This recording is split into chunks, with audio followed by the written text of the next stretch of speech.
भारतीय रियासत महाराष्ट्र के शहर नासिक में 27 मार्च 1934 को आंख खोलने वाले लतीफ कपाडिया क़याम पाकिस्तान के बाद हिजरत करके कराची चले आए और यहीं अपनी तालीम मुकम्मल की। वालिद चूंकि बैंकर थे, लिहाजा उन्हें बैंकारी के शोबे से वाबस्ता होने का मौका विरासत में मिला। यूं वो 1952 से 1994 तक नेशनल बैंक से वाबस्ता रहे। लतीफ कपाडिया ने अपने फनी करियर का आगाज स्टेज ड्रामे शहनाज से किया और जिया महिउद्दीन, खालिद अहमद और राहत काज़मी जैसे मुमताज हदायतकारों और फनकारों के हमरा मुतादिद स्टेज ड्रामों में अपने फन का लोहा मनवाया। थिएटर उन्हें बहुत अजीज था। यही वजह है कि मजमूई तौर पर उन्होंने 40 से जायद स्टेज ड्रामों में काम किया। लतीफ कपाडिया ने 1953 में थिएटर से अदाकारी का आगाज किया और कई ड्रामों में यादगार किरदार निभाए।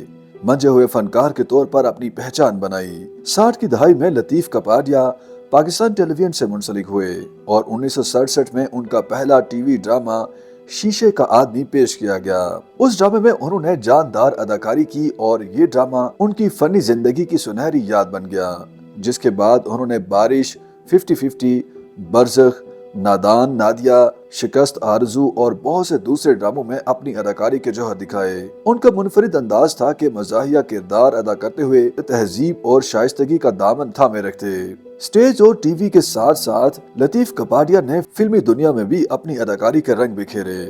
वेरी गुड दुनिया, वेरी बैड लोग उनकी लाजवाब फिल्म थी। उन्हें बतौर मुआवन हदायतकार नेशनल अवार्ड के लिए भी नामजद किया गया था। लतीफ कपाडिया को उनकी फनी खिदमात के सिले में 23 मार्च 2001 को तमग़ा हुस्न कारकर्दगी से नवाजा गया। इसके अलावा भी मुतादिद एजाज़ात उन्होंने अपने नाम किए। लतीफ कपाडिया एक खुदा तर्स आदमी भी थे और उनका मिशन था कि मुआशरे के गरीब और मुतवस्सित तबके को कम खर्च और मियारी निगहदाश्त तक रसाई मिले। मारूफ लिखारी अनवर मकसूद के मुताबिक लतीफ कपाडिया ने पहले दिन से बहुत मेहनत की। खास तौर पर ड्रामा हाफ प्लेट में उन्होंने बहुत जमकर अदाकारी की, जिसका एक एक सीन लोगों के जहनों पर नक्श है। फनकार होने के साथ साथ उन्हें आर्ट से भी गहरा लगाव था। वो पेंटिंग, अदाकारी और स्टेज समेत हर फन मौला शख्सियत थे। अदाकारी के इस दरख्श सितारे ने 29 मार्च सन 2002 को आखिरी सांस ली, लेकिन उनका फन आज भी जिंदा है। YouTube पर गूगली न्यूज देखने के लिए youtube.com की सर्च बार में गूगली न्यूज टीवी टाइप करें। गूगली न्यूज के पेज पर सुर्ख रंग के सब्सक्रिप्शन वाले बटन पर क्लिक करना ना भूलिए। YouTube पेज पर अपलोड होने वाली वीडियोस से बाखबर रहने के लिए बेल आइकन पर क्लिक कीजिए। आपको हर नई वीडियो के बारे में नोटिफिकेशन मौसूल हो जाएगा।